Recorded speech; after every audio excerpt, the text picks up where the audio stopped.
Alrighty, so teams are in. But first, I'm going to go into the team this time and just have a little chat about where we're at. So, AFL home 2309. Now, it's top 6%. I see that and I go, that's fantastic. I'm really happy with that. And then I think about it, and I think about Supercoach George, NO, and JD, and I think their teams are going to do way better than mine, even though I've done really well. So that's kind of how I judge how my week went. I realised with that thought process. I was like, shit, top 6%. If I had done that last week, it would have been really, really great. It would be like, that's so awesome, because I would have beaten them by even more than I did. But when I see top 6% this time and then find out they went like top 1% and stuff, I'm like, fuck. I need to like do better. You know what I mean? But happy with the 13037. Pretty happy with that. It's nice to see that because I think last week it looked real low, but I had heaps of cash in the bank. So pretty good that it's gone back up. So obviously 23,000, that's crap. We want to be like, really, it sounds fucked up to say it, but really I want to be in like top 1K. That's where I want to be at. I don't know what I was in my previous seasons. Fuck. You know what? I've actually bought Supercoach, the Herald Sun thing for the first time. And I'm pretty sure you can look at like your history, but not too sure how to do it. I'm pretty sure there's a way. Anyway, for reference, it was like, I actually learnt to play through Supercoach George. So I was in like South Korea teaching, and then I was like had a lot of like desk warming time where I just like sort of chill and lesson plan, in inverted commas. So I just play Supercoach basically, and I didn't really know how to play, but I was like, well, what an opportunity to learn. So I just started watching his videos and thought like he was pretty funny and shit. Got like, I think when someone like makes you laugh out loud, and you don't have control over that laugh, it's like they've done a great job. So it was pretty cool that he was able to teach me how to play, and then you learn about like when someone's on the bubble and a pod. Because I remember I chose Tom Lynch in my team. It was the first season that he played with Richmond. So I think I'm 3 years in the game, something like that. This would be my fourth season, I think. 2019, 2020, 2021, and this year. So, yeah, and I put in Tom Lynch. I was like, oh, he's gone from Gold Coast. I know how good he is because I'm a Gold Coast fan, and he's going to do really well and just fit in real good with the Richmond team. Those were my thoughts. And then he goes and plays his debut game, kicks 3 goals, and I'm thinking, oh, I must have killed it on Supercoach. This is awesome. I had a great time watching it. And then I found out that like goals don't mean shit. So, yeah. It was a learning process, to say the least. Now, Tom Stewart and Jack Steele have done terribly this week, and that's really hurt me. So if those two guys did better, I would have been in a pretty good position. Now, the trades that I made last week, I brought in Short and I brought in Parker. I can't remember who came off the field, but 2 rookies. So I really improved my team. And now I'm kind of like in that point where I'm not behind with like an extra rookie on field. So I have to decide, what am I going to do this week? And I still have... See, I don't like it when you can't see how many trade boosts the person has when you're watching like their video on YouTube. But I got 2 trade boosts. I'm going to activate that. Actually, I'm not even going to use it this week, so actually there's no need to do that, but whatever. And what I'm thinking of doing, obviously I'm about to look at the team, so I don't really know what's going to happen, because as we've learnt every single week, pretty much, there's no point in even doing any trade plans. That's what we've learnt so far. So what I'm thinking of doing, though, is getting rid of Rao. I just need to give a shout out to Matt Rao. What a legend he's been for us, those that have owned him this long. Like, when he went that 65 and 64, like, everyone got rid of him, basically. And I was thinking to myself, and I would have probably, if my team sort of worked out that way. But having to keep him 103, 99, 88, he's just respectable scores, and he's made money. Like, you got to love that. What a trooper. I mean, he still has, a 68 break even, but someone's got to go to fund my new player that's hopefully going to be an absolute ripper. And see you later, Hugh Dixon. Now, the reason I'm going for a ruck, even though I like Sam Hayes, I think when you look at like rookies, like obviously Stevens, but McComb, Dacos, Martin, and then you think Hayes. I'd just about take Hayes. I mean, Dacos and Martin are good. I'd put Hayes, even though people probably don't think he is, I'd put him sort of like that sort of, Dacos Martin sort of level. Although Martin, obviously, with the 90 average, has been crushing it. We'll see if he keeps that up. Like, let's say they're 85s. I think he's obviously an 80 at the moment, but he's going to probably seesaw a little, but I'd say he's about that 80, 85 average. And that's pretty good. So it's like, do I really need to take him off? But then, fucking Sean Darcy comes in, and Max Gawn last week, obviously this week he was shit, and we never know, Sean Darcy might do that this week. But Sean Darcy drops a 174, so he's someone I've had my eye on. And it's a really, really tough decision if I'm being honest. It's a very tough decision. So, Jared Witts is... Look at this form. Look at this form, bro. 154, 88, 143, 136, 132. Favourable ruck matchups. And he's just looked really good, and he actually does get a lot of the pill. It's not all his ruck work. He does do good work around the ground as well. Is he going to continue doing what he's doing if he doesn't get injured? I'd say so. So when I have a look at the buys, he's got the second buy round, whereas Darcy has the third. And I'm thinking, shit. Darcy or Witts? And why am I debating those two? Is Gawn a lock? So maybe I've just convinced myself I might actually end up with Darcy and Witts. I honestly am not bullish on Gawn. I think he will be... He's going to be right up there without a doubt. And he drops bombs. Even with Jackson playing 160. Those are bombs. But he look at 88, 92 and an 82. There's a chance that he goes 110 to 115 and these two beat him. There is a chance. Now, Sean Darcy's the one I've decided I put ahead of the bunch. Just his scoring power, and I'm in a position at the moment where I need to make up ground.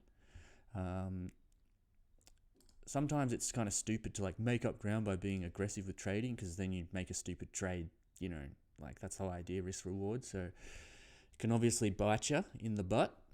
But with Sam Hayes, he's the saving grace here. I would not make this trade if I didn't have Sam Hayes as backup. Darcy is an injury risk, and he's missed games already. He's just a great guy to watch, and what I'm looking forward to with Darcy is watching him go up against Witts this week and Gawn on the 11th in round 11.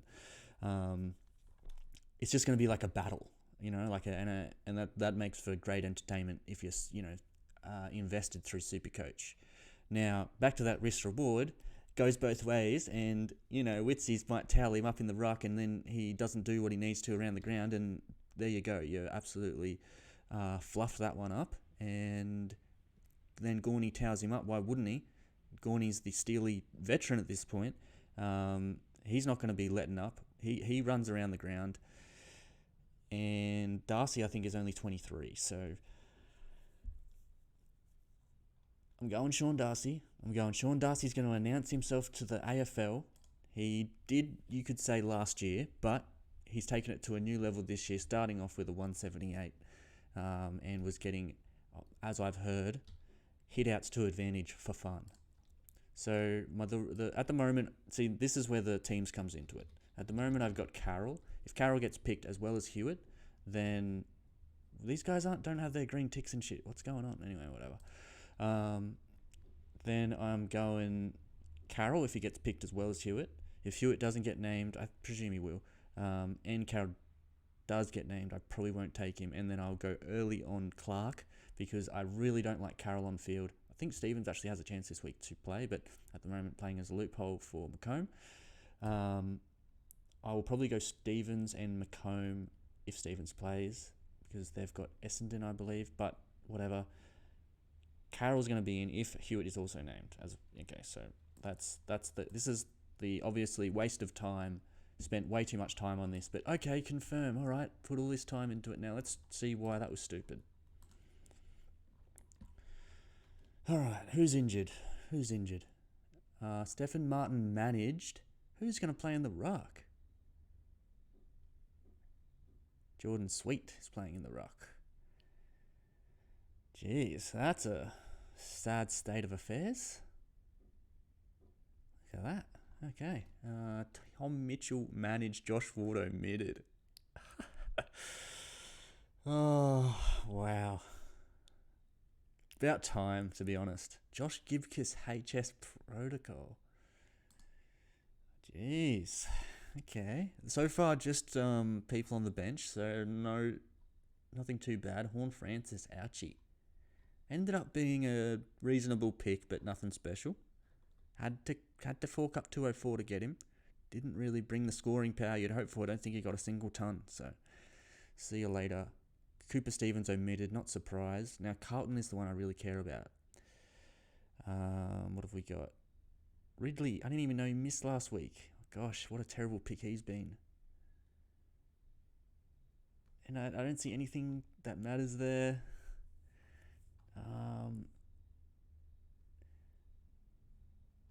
Okay. Oh, he's kept his spot, the lad, Roses. Has he? Or is he on the... No, he's in the team. Malcolm Roses is getting another week. That's pretty sweet. I'm happy with that. Because all he needs is one game where he does well, and suddenly it's all good. Now, Carlton, just play it on me. I saw George Hewitt already, and he's in. And Carroll's in as well. Oh, he's fucking... Don't tell me. No, he's in the team. That shows... Where is he? That shows a lot of faith. I like to see the player that's a rookie in the actual team as opposed to on the bench. So it looks like this is what I'm going to go with. Meaning I actually don't have, unless it's an extended bench with Stevens. No, he's just flat out not been named. Emergency again. Bugger. Particularly this week, I don't even have a backup. That's not good. I don't know if it's like ill-advised to not have any backup. Imagine if one of these guys falls out, I'd be fucked. I guess that's when you've got the trade boost handy. How good's that? So you could just drop Ward for, Clark or something like that. When's Ward plays sort of early. What's Clark at? Greg Clark is in the team and named on the bench, but you expect him to play. Just pick him up next week. That's the plan. So yeah, I don't know. That just about does it, I suppose. So that's what the team looks like at the moment. Next week, okay, it doesn't do it. Next week, what's the trade plan? So the reason I'm keeping it sort of chill this week, bringing in one dude, cool. Next week, my plan is... Fucking Gibkiss was supposed to play. That's so shit. But whatever. I should still have the money. Let's have a little squeeze here. Let's go with the calculator. And what have we got? We've got 327 plus... Ward's not going to play. I was going to get rid of him as well. And then Durden is the other guy, because McDonald's not going to make the money. 18.9k. Let's say he does a little better than that. Let's give him 20. So he's going at 228. That's pretty good. In fact, he's going... Whatever, that'll do. Plus 67. Now I need to do 3 trades. So we got Clark comes in. Fuck, who else is going to come in? I don't know. Someone else will be there. Yeah, I think... Fuck, I don't know. But someone will be there. 123. So it leaves me 630. And the man I'm bringing in with that 630, presuming he doesn't go mental, but the reason I'm not bringing him this week is because I'm gambling on him not going mental, is my man and saviour of my season, no less, Darcy Parish. So nobody is really that bullish on this guy, but I'm calling it. This is my big call. If I had have had a channel last year, I would have called Took Miller. I didn't bring him into my team and I felt silly. But I felt like, oh, he's a really good pick, and then in the back end of last season might have been the number 1 pick out of everyone. So I believe Darcy Parish may not go to those lofty heights. However, it is only a matter of time, until he goes 180 plus. So people are like, oh, he's not effective enough with his disposal. There's actually a lot of chance when you're fucking disposing the ball and shit like that. Like, it's not just all about how good you are. As sometimes it's like where the opposition players are and where your players get themselves, and sometimes it's just the chemistry of the two, and you get a nice balance where everything's just going to my guy. So Darcy Parish obviously is a little bit handball centric and doesn't do enough damage and shit like that. But Supercoach, guess what, man? All you need is contested possessions, and this guy can rack them up. He could get like a 20 plus. That's not what I'm talking about. 25 plus contested possession match, because he has the ability to literally go 50 disposals in a game. One of the few people in the competition who can do that. And he is racking it up at the moment. Like, you just have to have a look and you see straight away that this guy, for his disposal count at the very least, look, I reckon I will prove it to you right here and now. This is it. So 34, 35, let's just forget that, 24, 38, 33, 44, 32, 32. Okay, so that's a pretty good return on 32. And then they say he's not good enough because on 44 he should be getting a lot more than 133. But in all the ones where he did rack it up, he still got respectable scores except this 99 off 34. That's actually like piss poor. So if we're going to presume this guy is going to go 40 again, how many times is he going to do it? We don't know yet. But I think he's going to do it more than once. And let's go to 2021. And let's have a look at his disposal to score ratio. I've actually never looked at this, and this might destroy my hopes and dreams. But 36, 152. Is he going to go 36 this year? He's going to go 40, like I said, multiple times. So what's he looking at? Every time he's gone 40, which is a decent amount of times. Like this season, he's obviously done it once, but the last season he did it 1, 2, 3 times, and I think he's actually gone to a new level. 190. He can hit these massive scores. 166 off of 44. 162 off of 42. So he obviously got 139 off the 44 this year. But in my opinion, the way I think he's looked and the amount I've seen him rack the ball up, I feel like hopefully he doesn't do this seesaw bullshit at the end. That would really hurt me. But gosh, look at that. Hopefully that doesn't happen. Whatever is going on at the back end of this season. Just look at that. Great shit. It's okay, crap, really good. So they're not going to be playing finals.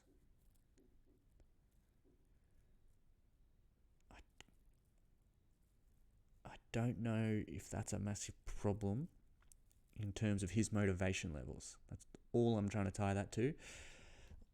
Anyway, that's one for next week, but I'm hoping he's the saviour for my team for this season. We'll see. I know that Eno, George and JD aren't looking at him because I listened to their podcast and they're like, yeah, you could just have Petrarca instead for way cheaper, which sounds like it probably makes a lot of sense. But I'm tipping Parish to be right up there with the elite and hopefully, do something absolutely insane like 125 average for the rest of the season. That's what we're hoping. Hoping he drops at least whatever his break even is or thereabouts against Sydney. And it's up from here. Unfortunately, there's no football on tonight, which absolutely stinks. Magic round, I think, is the reason. Well, next week's not Magic round and it has a Thursday night game for the NRL. But no sport on really, not that I can think of. So yeah, it's a Supercoach fiesta tonight. Who knows if we actually go in with Darcy, but that's the plan. We saw Jack Carroll got named, so hopefully that all works out.